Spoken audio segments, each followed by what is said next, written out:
committee, and we can all ask him those questions. You brought up Jeff Sessions' clear conflict of interest, and yet you, I'm told, delivered a rousing speech at Mar-a-Lago over the weekend. Is that kind of public closeness to the president appropriate? Does that not at least give the appearance of a conflict of interest, given your role in chairing the Senate Judiciary Committee? You got to be kidding. Did anybody ever ask during the impeachment that a Democrat was conflicted and speaking out on the behalf of the president? I am a elected political official. I am a Republican. I'm going all over the country to speak to the Republican Party. I want Trump to win. I'm chairman of the Judiciary Committee. I do my job very responsibly. This committee is going to allow Mr. Barr to come forward and tell us and answer some of the questions you've asked. I'm asking him to lay it all out. I stood by Mr. Mueller because I believe in the rule of law. There's politics and there's the rule of law. So to suggest that if you're a Republican and that you want Trump to win, somehow you can't do your job is absurd. Chairman, you also golfed with him, though, right? Yes, and I played terribly. You were involved in the Clinton impeachment saga back in the 90s. Your party later suffered at the polls for its focus on that and other investigations. You know that across the building, Democrats are now mulling what to do next. What would be your advice to them? Learn from our mistakes.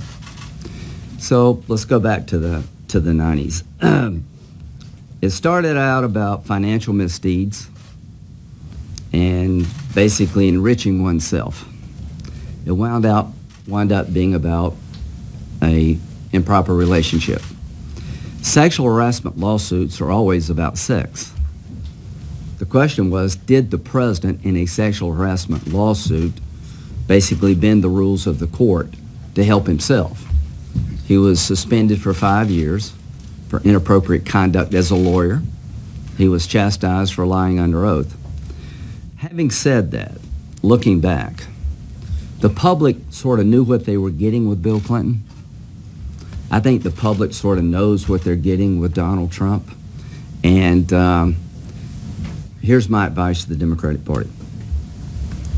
Pursue what you think is important to the public, but if you keep going after Mueller spoke, people are going to think you're just out to get him, that there is no right answer other than Donald Trump must be removed from office, and you'll probably suffer the same fate we did as having gone too far. And just to clarify, you say you want Attorney General Barr to testify? How about Yes. Mr. Mueller?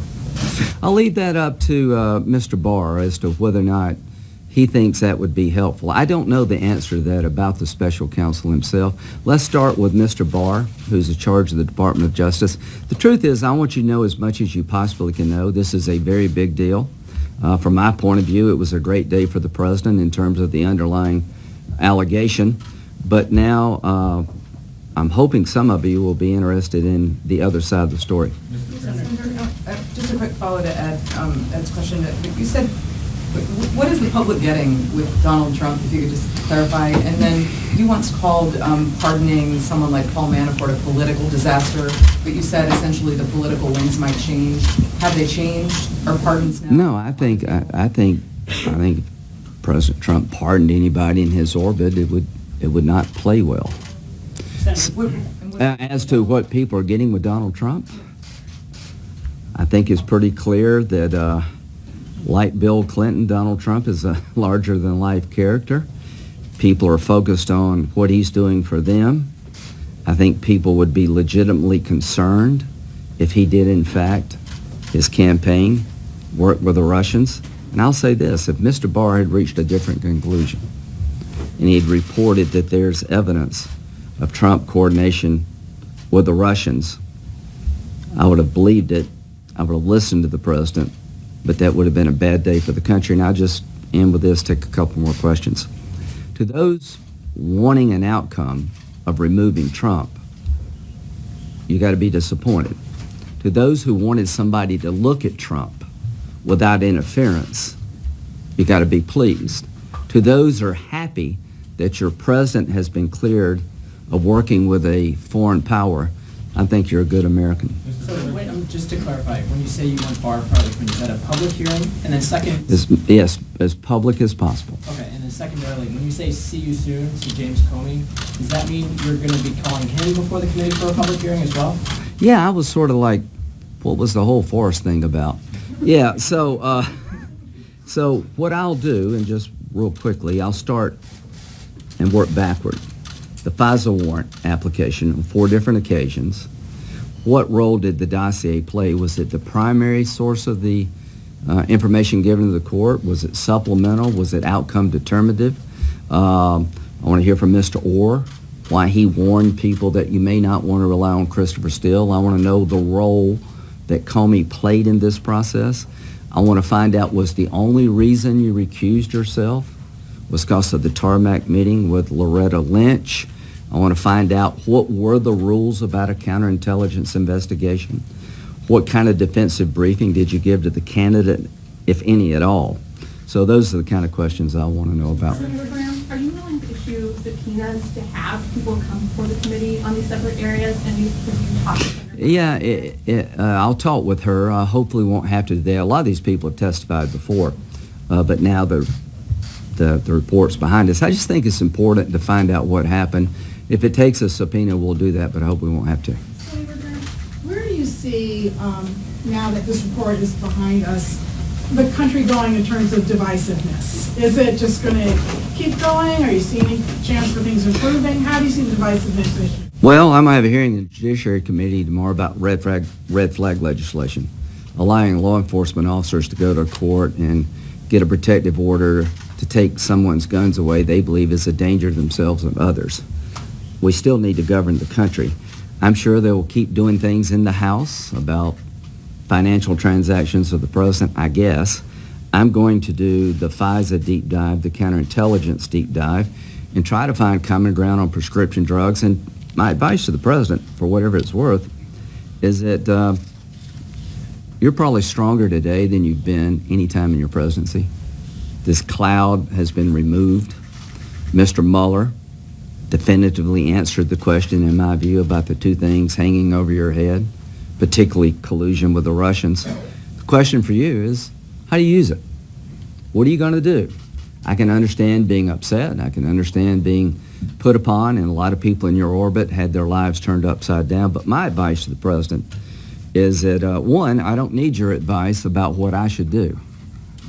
I'm going to look at the FISA abuse process, the FISA warrant process. I'm going to do it working with Democrats, I hope. And if I were you, Mr. President, I would focus on what's next for the country.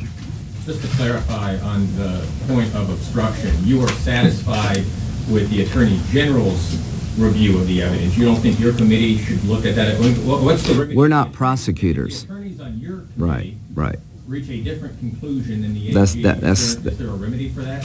No. We're political people, right? We're not prosecutors. There's a good reason you want a bunch of politicians prosecuting other politicians.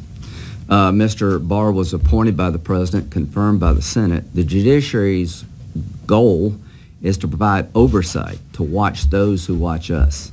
I'm not into the prosecuting business. I'm into the oversight business. I believe that Donald Trump got scrutiny like nobody else in the history of the presidency, since Nixon probably. And he, in my view, came out of this thing stronger. To those who were abusive of the process in 2016 on the other side, you haven't had much scrutiny, but that's coming. Mr. Chairman, you're being very clear, and there are many Republicans and the president saying no collusion with him and his campaign. But I want to get back to the Russians. Is it your belief that the Russians were trying to collude? Absolutely. The individual members of the Trump I think there's things I can't tell you. They were out to get us all. Here's what I told Trump, for whatever it's worth. I think the dossier, a lot of it came from the Russian intelligence service. If you just think Russia just likes Trump and hate Clinton, you're missing the point of what they're trying to do. They're trying to divide all of us against each other and done a pretty good job of it. They're still at it, by the way. They're still doing this. And one of the things I want to take away from this whole endeavor is to try to find ways to fix it. Critical infrastructure before this debate was power companies, financial services. Now it's got to be the political system. Parties need to realize that they're subject to being attacked, that the vote tallying process needs to be hardened, that the social media outlets that we all rely upon and enrich our lives can be co-opted to spread lies, to pit one American against the other. If we don't take that from this investigation, that the Russians tried to do it and they're going to keep trying, then we missed a real big point. One more question. Yeah, you said that you want the process investigated. Are you talking to Bard, Attorney General Bard? What does it say? Well, what I want to do is see if he'll appoint a special counsel. I fully realize that the oversight role of the committee is legitimate, but we're Republicans, they're Democrats. I'd like to find somebody like a Mr. Mueller that could look into what happened with the FISA warrant, what happened with the counterintelligence investigation. Am I right to be concerned? Seems pretty bad on its face, but somebody like a Mr. Mueller to look at that so that if nobody else, those who believe that the FBI and the Department of Justice were playing politics, that they wanted Clinton to win and Trump to lose, that somebody can satisfy them, that was looked at. There's some people are never going to accept the Mueller report, what I say, or what Mr. Barr does. But by any reasonable standard, Mr. Mueller thoroughly investigated the Trump campaign. You cannot say that about the other side of the story. And what I hope Mr. Barr will do is understand, for the country's sake, appoint somebody outside the current system to look into these allegations, somebody we all trust, and let them do what Mr. Mueller did. You were on the golf course. You were on the golf course yesterday with the president. Yeah. Were you there when you got the news? No, I was at the waiting to get on Air Force One when I got it. He was at Mar-a-Lago, and it came out at about 3 o'clock. And I think between the time that our office got it and you got it, couldn't have been a couple of minutes. Was there a fist bump on there? I saw him on the plane afterwards, and I don't know how to explain this. I mean, you know, you've been under extreme scrutiny. You've been shouting to the mountaintop. I didn't do this. A sense of relief, a sense of frustration. How could this happen? Are those who did it going to get away with it? And I hope some new energy, too, that will lead to, you know, okay, now the 26th, maybe legitimacy to my election that I didn't have before. And let's go on about governing the country. Last question. Yeah, just a few of the people that you may consider to appear here. Glenn Simpson, Andrew McCabe, who else would you be looking to? Well, Howe was still hired. I'd like for him to come if you would. Establish a record of how much did the Democratic Party pay Fusion GPS? How much money did they give to Mr. Steele? How could Bruce Orr's wife work for Fusion GPS while he was like the number 4 at DOJ? Ask a question, is the dossier verified to this day? It's my belief that the information in the dossier is unverified to this very day. Mr. Cohen did not go to Prague. The salacious material in the dossier is just a bunch of garbage, I think generated by Russians who are trying to undercut our democracy. So I will be doing oversight to try to put this puzzle together, and I don't know what Mr. Barr will do. But I think because of the emotional nature of all this, that somebody like Mr. Mueller needs to look at the FISA warrant, the other stuff. Thank you very much.